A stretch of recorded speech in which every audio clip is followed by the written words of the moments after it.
Goeiedag, ons kuier hier in die Laagveld. Nou, ons het vandag hier op 'n roete gery. Ons het nie 'n kaart nie, dis die slegste pad wat ek in jare gery het.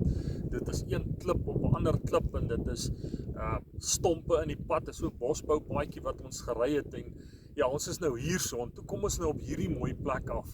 En dit laat my dink, baie keer dan is ons op reis, hierdie pad wat ons is om in hierdie lewe wat ons reis. En soms is dit die slegste pad en ons wonder en ek het al 'n paar keer vandag gedink, ons moet omdraai en terugkom. Maar ons het deurgedruk en hier staan ons nou met hierdie pragtige uitsig. En daarom wil ek jou vandag aanmoedig, miskien is die pad wat jy op hierdie oomblik loop, nie 'n lekker pad nie. Miskien is daar klippe, miskien is daar stompe. Miskien voel jy, hoekom is ek op hierdie pad? Miskien moet ek omdraai. Wil ek vir jou sê, moenie opgee nie. Psalm sê vir ons, die pad van die Here is volmaak. Ek glo jou pad is 'n pad wat die Here vir jou gegee het.